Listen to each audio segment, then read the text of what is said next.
uma regulamentação mais dura sobre as plataformas digitais para evitar o que ele chamou de intromissão de fora em ano eleitoral no Brasil. Se na vida real uma coisa é crime, no mundo digital também tem que ser crime.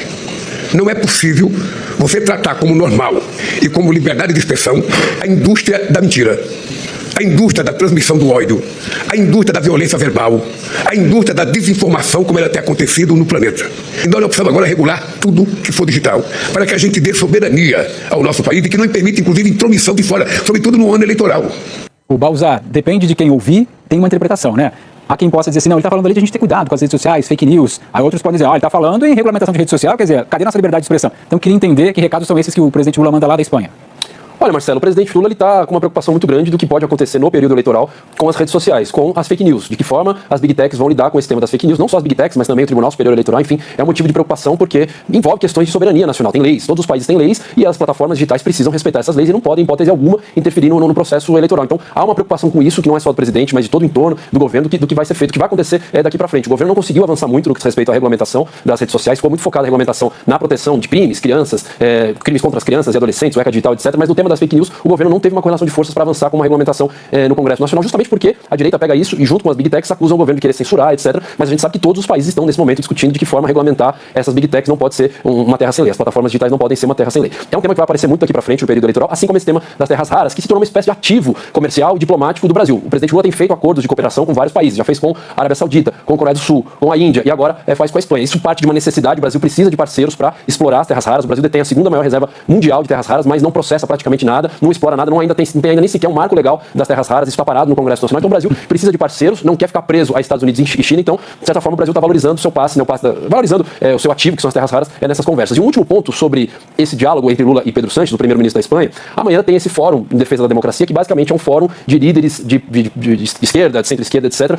Um encontro que vai acontecer amanhã, que pode ser visto como um antagonismo àquela CEPAC, que é o encontro da extrema-direita, dos países, dos partidos, das organizações de direita, que aconteceu há algum tempo atrás. É interessante a gente voltar um pouco no tempo, porque esse tema do internacionalismo sempre foi algo muito marcante da esquerda. A esquerda sempre buscou isso, desde lá atrás, desde a Internacional, etc. E nos últimos anos, a direita se organizou melhor, né, para se articular internacionalmente. Hoje, a direita internacional é muito mais conectada. Então, de certa forma, esse esforço de Lula e de Pedro Sánchez, convocando, chamando outros líderes, como a Cláudia Sheinbaum do México, Cyril Ramaphosa da África do Sul, eles tentam fazer um contraponto a essa organização da extrema-direita em torno de pautas como defesa do multilateralismo, agenda ambiental, regulamentação das big techs e defesa da democracia. Que se a gente for olhar para valer, não são nem pautas necessariamente de esquerda, são pautas ali até de uma democracia liberal, etc., mas que mostra como o espectro hoje está tombando, está pendendo para a extrema-direita. Vou continuar nesse assunto de redes sociais e de mídia, de internet, mas eu queria só trazer aqui um pontinho sobre minerais críticos, né? Porque o governo federal, como você disse, olha ali os ministros ao redor do presidente Lula, mesmo já vem dizendo isso, não, a gente tem que colocar essas nossas reservas à disposição, vai ser um plano de trabalho para que a gente possa explorar isso e ter um valor agregado. E por que eu trago o elemento eleição? Porque o Caiado, na semana passada, eu conversei com ele, ele me dizia, eu já estou dando uma aula para o Lula sobre o que eu fiz em Goiás em relação aos minerais críticos aqui. Então a gente sabe que esse assunto também vai parar na eleição desse ano, também vai parar nos debates, porque eles sabem que é uma questão de relação e principalmente um dos pontos que a gente ouve dos dois lados é a relação nisso tudo com a China.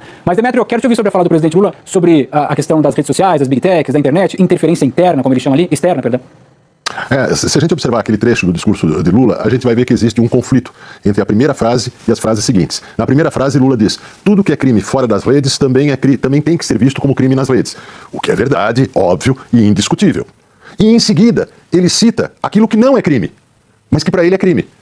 Difusão de mentiras, fake news, desinformação. Nada disso é crime, fora das redes. Falar mentira na política é coisa que existe desde o Império Romano. Lula é useiro e vezeiro, aliás, como seus adversários também, de falar mentira na política. Eu poderia dar 1 milhão de exemplos, mas não temos tempo para tudo isso. Então, na continuação da sua frase, ele cita uma série de coisas que não são crime. Porque, na verdade, o que Lula faz é reavivar a ideia do controle social da mídia, só que é um controle social da mídia 2.0. No tempo do controle social da mídia, a ideia era censurar a imprensa. Agora, a ideia é censurar as redes sociais, censurar aquilo que não é crime nas redes sociais, que pode não ser bonito, opiniões idiotas, mas que não é crime nas redes sociais. Por quê? Porque a esquerda criou uma teoria de que ela perde eleições por culpa das redes sociais, como no passado tinha criado uma teoria de que perdia eleições por culpa da mídia. Essas teorias vão fazer a esquerda continuar perdendo eleições, porque não são esses os motivos para derrotas eleitorais. As derrotas eleitorais têm a ver com o conteúdo e a substância do discurso e das propostas políticas. Se a esquerda não se olhar no espelho e analisar as suas propostas e os seus discursos e ver quais são os problemas, ela vai continuar a achar que as derrotas são por causa de fantasmas. Por fim, a ideia de controlar ou regulamentar redes sociais por razões de soberania, não por razões de crime, por razões de soberania, que é o que o Lula fala, é o que os tiranos falam. Na China, no Irã, em Cuba, na Venezuela, se regulamenta, censura redes sociais por razões de soberania. E no caso não é a soberania nacional, é o poder de quem governa aquele país. Que por trás desse discurso de você terá os advogados à sua disposição, na verdade, o Alessandro Vieira está sozinho nessa. Vai depender do que Judiciário e Ministério Público, PGR, decidirem fazer com o caso dele, né? O Alcolumbre pintou essa situação, inclusive no discurso anterior, como ataque às instituições. Mas veja, era um senador usando das suas atribuições de relator de CPI para elaborar um relatório que até no final nem aprovado foi. É o tipo de coisa que, se o Alcolumbre quisesse pintar como, opa, é o Senado sendo atacado na figura do Alessandro Vieira, seria perfeitamente possível. E ele, até agora, pelo menos não fez. Só uma coisa, tem um bastidor que eu acho importante para amarrar isso. Eu estava no Senado esses dias, terça-feira, justamente esse dia. E aí eu vi uma história, o seguinte, que o Davi Alcolumbre decide colocar o Alessandro Vieira, porque era coisa do crime organizado, não, vou botar um delegado para relatar, um delegado para comandar a CPI, e a gente vai fazer um bonito, né? Mais ou menos esse lugar. E ele foi advertido pelo Randolfo Rodrigues, que é senador também do Amapá, dizendo, cuidado com o Alessandro Vieira, pode fugir ao controle, não é confiável e tal. Acabou que, no final... Aconteceu. O Davi Alcolumbre, segundo esse lá, estava dando razão ao Randolfo. Então, basta pra gente entender a dinâmica do Senado Federal também. Mas no PL antifacção aconteceu exatamente o inverso, né, Camarote? Porque no PL antifacção ele jogou junto com o governo e quem destroçou o trabalho que ele fez no Senado, na relatoria daquele PL no Senado, foram os bolsonaristas na Câmara. Né? Não, sim, por isso mesmo eu estava confiando, exatamente isso, ou seja, o Alcolumbre estava confiando, e aí, ao final, veja bem, para aquele grupo do Centrão, o próprio Alcolumbre, nesse momento que você tem ali um grupo importante do Senado tentando se defender de investigação do Master, tudo, a forma como foi conduzida para esse grupo, né, foi emparedou. Né, porque o Alessandro ele vai em confronto direto com ministros do Supremo, né? E isso acabou que você tem ali o próprio discurso do Alcolumbre antes nesse sentido, de fazer um movimento de autodefesa das instituições. Né? Eu gravei um episódio do podcast do assunto, que vou convidar você a ouvir depois, que eu estou aqui fazendo a mais-valia, né? Amanhã, inclusive, 18, Jornal das 18 também, para você assistir. Estou de plantão segunda e terça. Eu queria te ouvir, porque você faz uma análise importante sobre a mão, né? O fato de Alessandro ter perdido a mão. Não é só ele, não foi só ele que perdeu a mão. Essa frase do Toffoli é completamente extemporânea, mas eu queria te ouvir, eu queria que você contasse para todo mundo a análise que você fez. O fato é que nesse episódio, os dois lados erraram na mão, né? Tanto o senador Alessandro Vieira, né, que tinha a possibilidade de fazer um relatório e fez, né, mas ninguém deu nenhuma atenção na parte de crime organizado.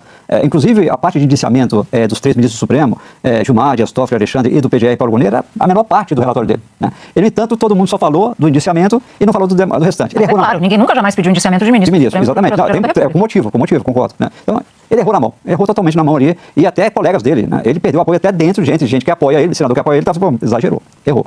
E os ministros do Supremo, ali, basicamente Gilmar, principalmente Toffoli, né?